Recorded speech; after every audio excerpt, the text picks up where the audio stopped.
চাচা জেঠা তারা যদি বাবার হক মেরে খায়, সম্পদের হক নষ্ট করে, তাহলে তাদের সাথে তার আচরণ কি হবে? আত্মীয় স্বজনের সাথে সুসম্পর্ক বজায় রাখার নির্দেশনা আমাদেরকে ইসলাম দিয়েছে। রক্ত সম্পর্কীয় আত্মীয়ের মধ্যে সবচেয়ে কাছের আত্মীয়গুলোর মধ্যে চাচা জেঠা ফুপু এরা হলেন সবচেয়ে কাছের আত্মীয়। একেবারে বাবার দিককার আত্মীয় যারা, তাদের সাথে আমাদের আত্মীয়তার সম্পর্কটা সবচেয়ে গভীর এবং কাছাকাছি। অতএব চাচা জেঠা ফুপু তাদের সাথে সুসম্পর্ক বজায় রাখতে হবে এবং যথাসম্ভব তাদের সাথে সম্পর্ক ছিন্ন করা যাবে না। এখন প্রশ্ন হলো, তারা যদি আমার বা আমার বাবার হক মেরে খায় তাহলে আমি কি করব? ডেফিনেটলি তাদের চাইতে আমার বাবার প্রতি আমার দায়বদ্ধতাটা বেশি। অতএব বাবার হক মেরে খাওয়ার কারণে আমি অবশ্যই তাদের প্রতি আমার কষ্ট থাকবে, সেটা খুবই প্রাকৃতিক, এবং দুঃখ থাকবে, সেটাও খুবই স্বাভাবিক।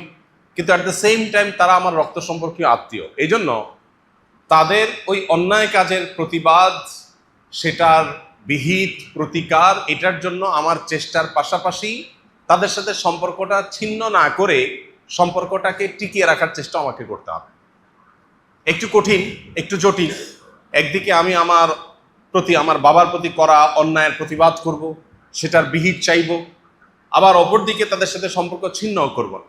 এই জায়গাটাতে আমাদের থাকা দরকার, এবং এই জাতীয় জায়গায় এই উভয়মুখী আপনার প্রচেষ্টা, এটা একটু কঠিন হয়, কিন্তু এই কঠিন কাজটা করার চেষ্টা করা আমাদের দরকার।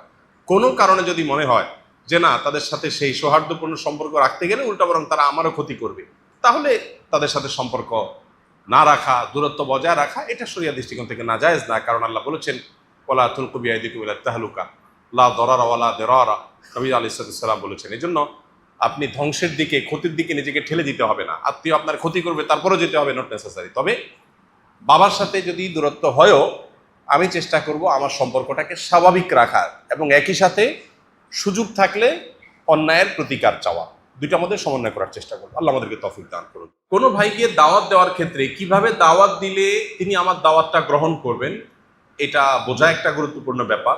আবার টাইমিংটা একটা ইম্পর্টেন্ট ব্যাপার, যে কোন সময়ে তাকে আমি দাওয়া দেব, দাওয়া গ্রহণ করার জন্য তিনি প্রস্তুত, এবং কতটুকু দাওয়াত দেব, কোন সময় কতটুকু কথা বলবো, তার একটা গুরুত্বপূর্ণ কাজ আছে। আমি পথ থেকে তাকে থামায়া এখন লম্বা দাওয়াত শুরু করে দিলাম, তাহলে এটা তার বিরক্তির কারণ হবে।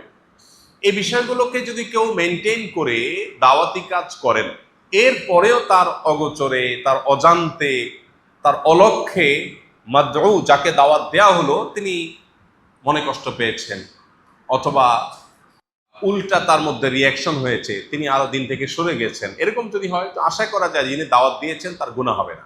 তার যদি ত্রুটি, তার চোখে কোনো ত্রুটি না থাকে, তার জানা মতো তিনি সঠিক জায়গায় সঠিকভাবে দাওয়াত দিয়েছেন, তারপরে যাকে দাওয়াত দিয়েছে তিনি ভুল বুঝেছেন, এরকম যদি হয়, তাহলে যিনি দাওয়াত দিয়েছেন তার আল্লাহর কাছে দায় থাকবে না। কিন্তু লক্ষ্য রাখতে হবে, দাওয়াতটা যেমন ফজিলতপূর্ণ কাজ, এমন দায়িত্বশীলতার কাজ। দাওয়াত দেওয়ার নাম করে আমরা অনেকে উল্টাপাল্টা করি, দাওয়াত দিতে গিয়ে মাদউকে বিরক্ত করে ফেলি, অথবা তাকে আমি বিব্রতকর পরিস্থিতির মধ্যে ফেলে দেই, এটা উচিত না। কারোর সামনে আপনি তাকে এমনভাবে ধরলেন সে লজ্জায় পড়ে গেছে, তাহলে সে আরো দিন থেকে সরে যেতে পারে।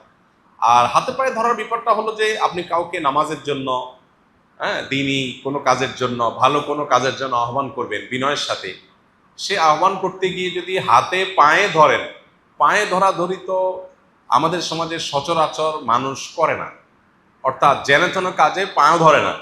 এখন আপনি পাও ধরে নিলে সে যদি অস্বস্তির মধ্যে পড়ে মনে হয়, তাহলে সেটা না করাই উচিত। যদি পাও ধরলে মনে হয় মাদউ অস্বস্তির মধ্যে পড়বে, এটা তো আসলে ব্যক্তির উপরে ভ্যারি করে, সব মানুষ একরকম না। একজন আছে এমন যে তাকে পাও ধরলে সে বরং আরো খুশি হয়ে যাবে, আরে আমার পাও ধরে ফেলছে বেচারা, তাহলে আমার উচিত কাজটা করা, এরকম মানুষও আছে। আবার অনেকে আছে উল্টা হবে, আরে ভাই আপনি আমার পাওতে হাত দিলেন কেন, এটা কথা হলো আপনি পায়ে হাত দিলেন কেন, সে উল্টা হবে। তো এই জন্য ব্যক্তির মেজাজ বুঝে দাওয়াতি কাজ করা।